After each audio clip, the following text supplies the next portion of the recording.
Okay. Assalamualaikum warahmatullahi wabarakatuh. Hello everyone, and in this video I'm going to show you a tutorial on how to configure management service on a MikroTik router. So before we begin, let me show you the topology that we'll be using in the setup. There is one MikroTik router that is directly connect to the internet. Okay, and so let's get started with the configuration. First kita buka, kita akses dulu sini admin. Okay, no. Okay, so first we need to check which service are available on the MikroTik router. We can do this using command IP service print. Okay. Nah, terlihat di sini ada banyak service ya. Di sini ada Telnet, FTP, WWW atau Webfig, lalu ada SSH. WWW SSH ini Webfig namun lebih secure ya. Lalu ada API, ada Winbox dan API SSL. Di sini ada banyak ya. Okay, next we will disable a service. Okay, for example, let's disable the Telnet service. Okay. And to disable that service, we can use command IP service disable numbers. Nah, numbers lalu kita masukkan numbers dari atau flex numbers dari si service telnet itu adalah 0 atau 0. Okay, we can check the service print. And you will see the flex is XE next to the telnet service, and this means X is disabled and E is invalid, and this shows that telnet cannot be accessed anymore because we have disabled it. Now we will try to enable the service again. For example, we will re-enable the telnet service. Okay, we can use command IP service enable numbers. Nah, ini flex numbers dari telnet itu 0. Okay, we can check IP service print. IP service print. Okay, now the XE flex have disappeared, meaning that the service now enable again ya. Di sini terlihat ya, flex XE nya ini sudah tidak ada, yang sebelumnya ada sekarang sudah tidak ada karena sudah kita aktifkan lagi atau sudah kita enable lagi. Okay, next we will change the port of a service. This is useful to avoid using default port, which can reduce the risk of unauthorized access. So we can use so to do that, can use command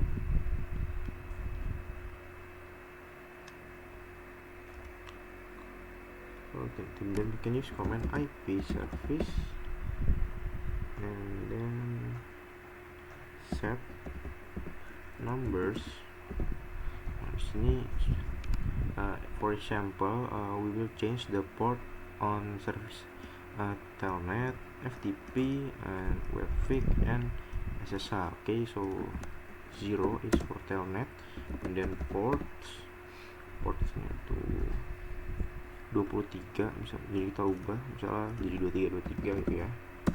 Okay, next for FTP, its numbers is 1 ya, 1 ini FTP 1, portnya itu 21, kita ubah jadi di sini jadi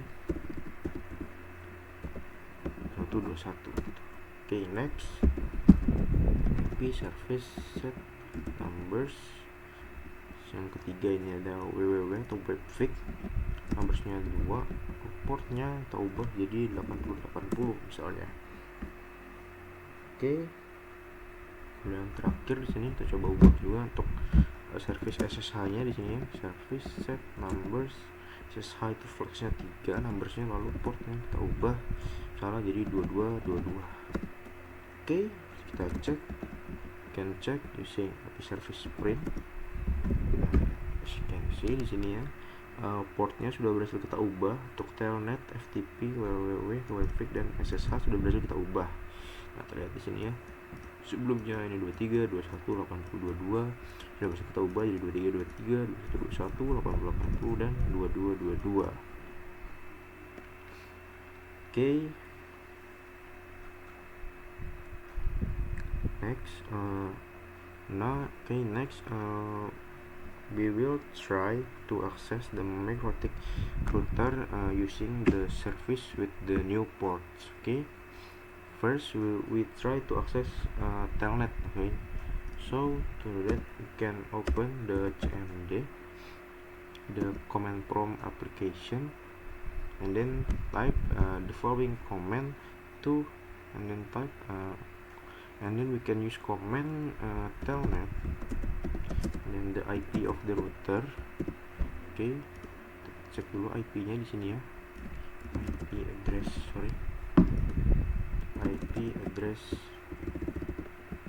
print. Oke, IP-nya ini ya.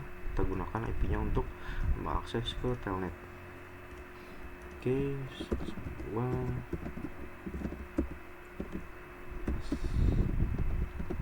Oke.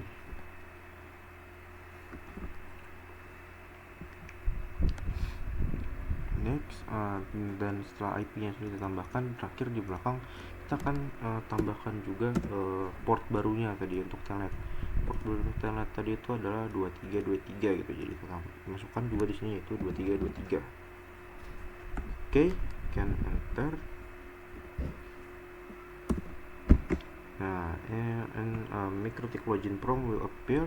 Enter the username admin atau default ya, admin kosong. And now you should now be successfully connected via telnet using new port gitu ya. Kita cek di sini IP service print.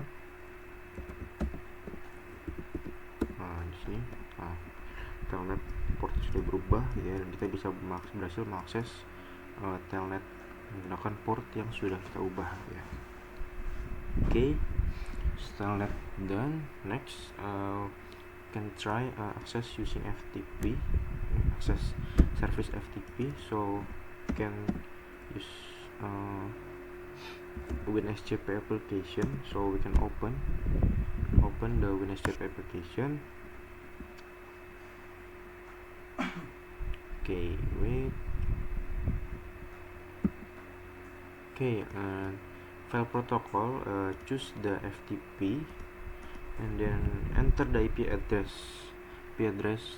router as hostname. Okay, masukkan IP address di routernya di hostname di sini.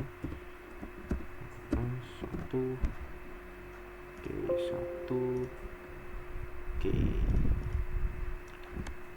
Okay. Enter in the port number, enter the new port itu 2121, username-nya using kita gunakan admin, dan passwordnya kosong gitu ya. Kita login. Oke, passwordnya kosong, kita oke aja. Now you should be successful connect via FTP with the new port. Sini kita coba tambahin folder di sini, misalnya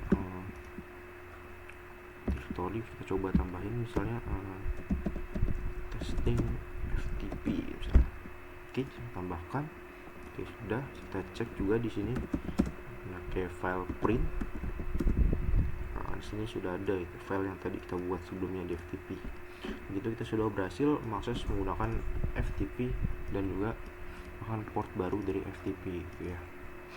Oke, FTP done. Next. Okay, FTP done. Next, we can try the access using WebFig. Okay, so we can open a web browser here, and in the search bar we can type http://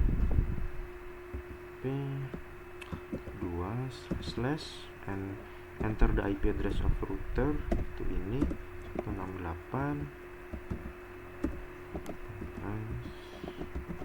Okay, titik 2 di belakang, and then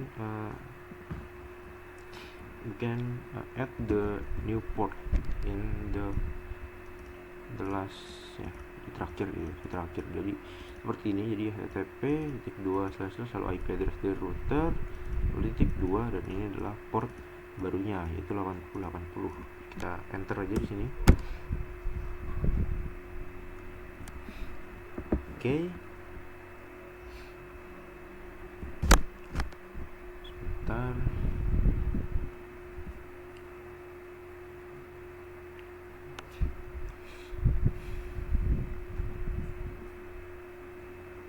Oke, tunggu ya loading.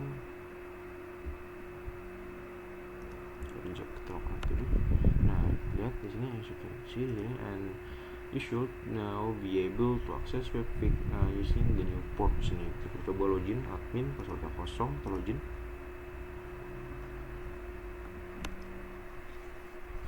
Nah, lihat sini juga kita sudah berhasil mengakses menggunakan webfig di sini. Kita coba juga di sini ya.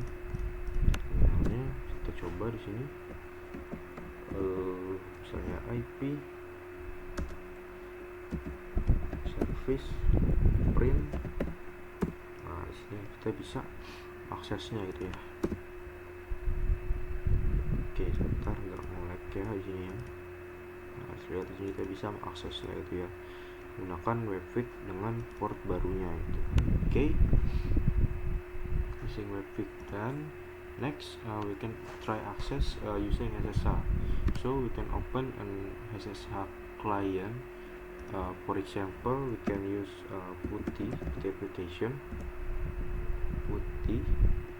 Okay, open the PuTTY application, and then enter the router IP address in the hostname field. Jadi kita masukkan IP address di router di hostname-nya ini. Okay, and then we enter the new port in the port field di sini, yaitu tadi port barunya adalah 22. Lalu and then make sure the connection type is SSH. Okay, now we can click open to connect. Okay, wait.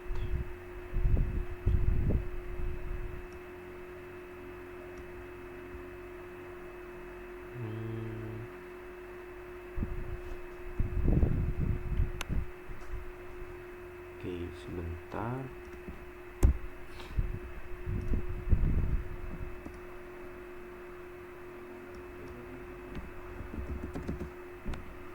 Like-nya.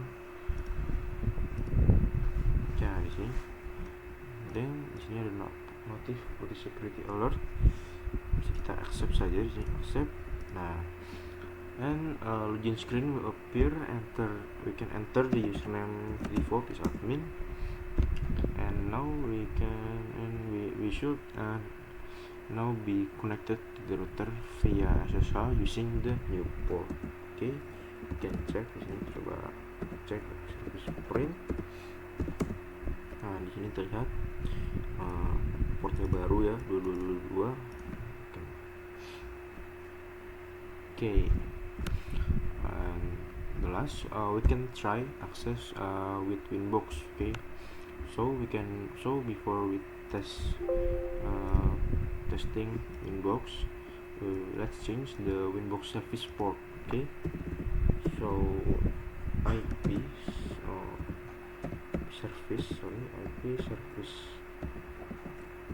print first. Okay, ini untuk melihat flex numbers dari Winbox nya, okay, 6. Jadi bisa IP service set numbers 6 bisa ya, lalu portnya.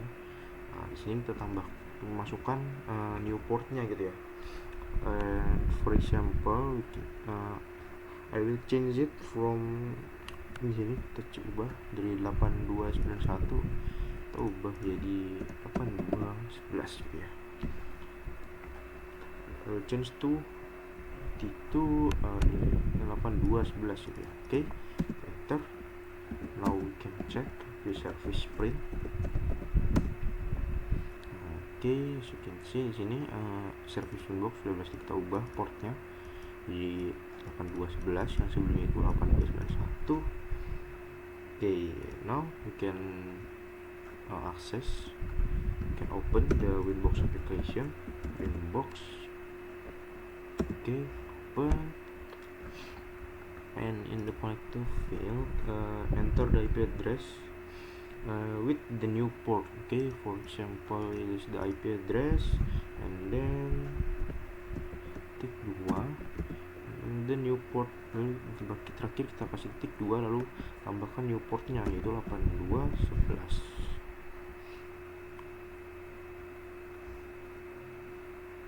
Oke, kita kosongkan, lalu loginnya kita gunakan admin ya. Can use admin user because this is default user. Okay, konektornya kita gunakan IP address, lalu kita tambahkan port barunya di sini di belakangnya ya, then we can click connect. Okay, and now we should now be successful connected to the router using Winbox with the new port. Okay, bisa kita coba juga di sini. IP service print. Nah, sini juga terlihat ini Winbox portnya kita rubah. Oke, berhasil mengakses menggunakan Winbox dengan port yang sudah kita rubah. Di sini juga terlihat ini ada IP dari routernya dan juga di sini ada port barunya gitu ya. Oke, and I think that's it for this tutorial. Mohon maaf bila salah kata. Thank you for watching and see you in the next video.